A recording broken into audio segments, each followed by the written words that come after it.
Now we're going to do an example of sketching a hyperbolic paraboloid. Notice this looks a lot like the elliptic paraboloid case, except that we also have two negatives here. So we can rewrite this maybe more conveniently.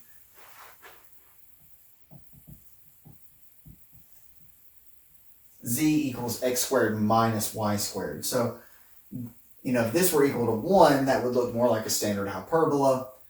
And what we're going to find is that when we set, for instance, if we set x or y equal to 0, we have something that looks like a standard parabola. Z equals x squared.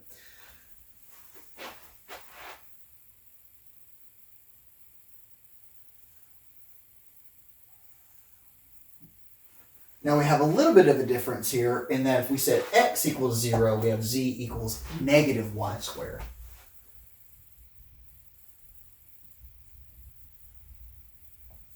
So instead of those parabolas kind of thinking of them opening like in the same direction, they're opening in slightly different, or they're opening in different directions. Or anyway. So in the case of the xz plane, we have parabola and we have parabola. In the case of the yz plane,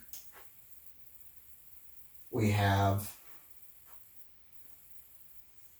parabola, parabola. So you say, oh, that's kind of interesting. That doesn't open up the same way, so how does that work? Well, let's take a look at the xy plane.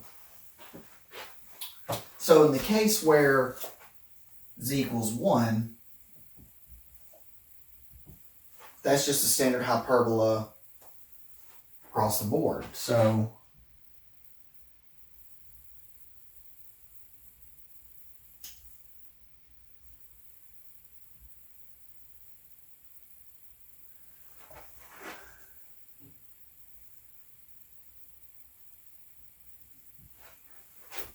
in the case where z equals 1,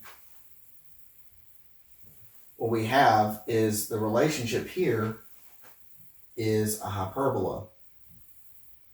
We go come out, out, out, out.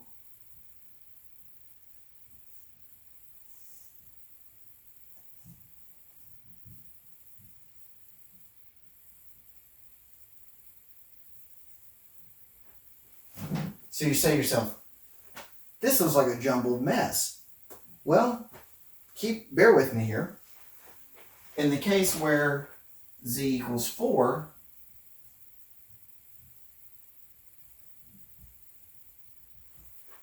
that would be your equation of a parabola after some algebra.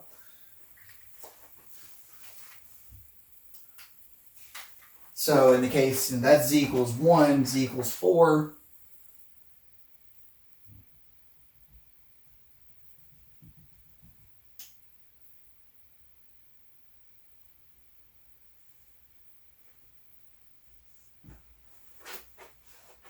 You have the same idea, except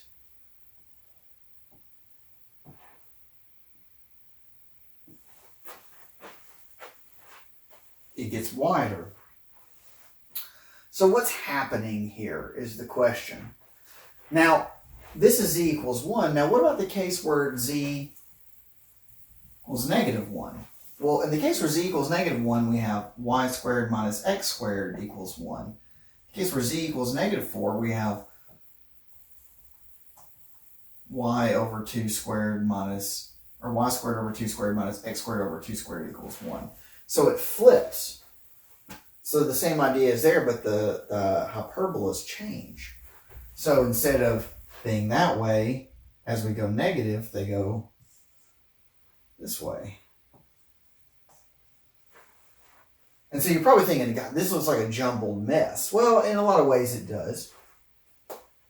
And what you're going to do is you're going to cue off of these parabolas that we've drawn to kind of draw your hyperbolas. So now that we've sketched this and it just looks like just a giant cluster bomb, let's re-sketch it knowing the fact that we're going to have hyperbolas in our xy plane and knowing that they're going to have to touch these parabolas in the other planes.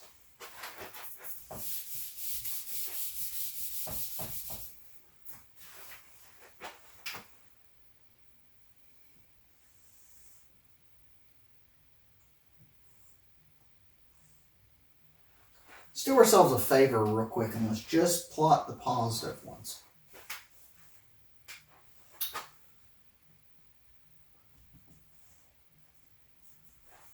So if I know the XZ plane,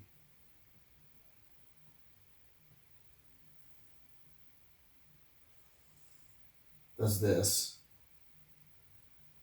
and I know that I have hyperbolas that come out,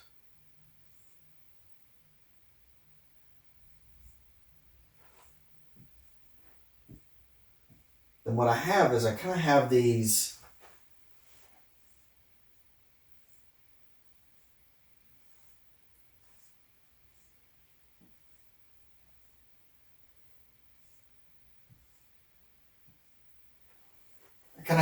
little grooves that come in. I don't know if you can see them very well.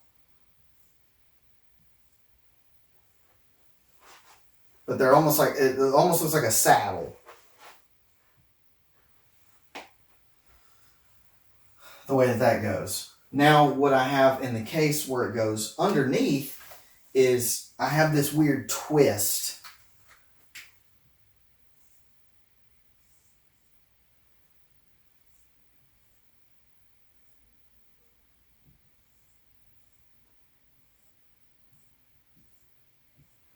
And so I have this saddle that comes down and then twists and it kind of has that saddle the other way.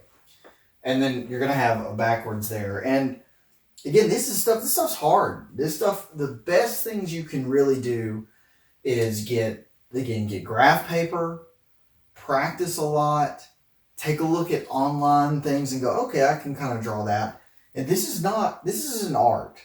There's probably some science to it, but the idea is you do this a lot and you get practice with it. It's something I don't do very often, so I'm not very practiced with it. So I have to stay on top of my game to remember how to do this. With computer graphics and stuff, it's hard to motivate yourself to do it by hand anymore. But there's a lot that you learn mathematically about doing this, about the way these things interrelate, how to piece things together. There's a lot of skills you learn along the way, even if it doesn't seem practical right now.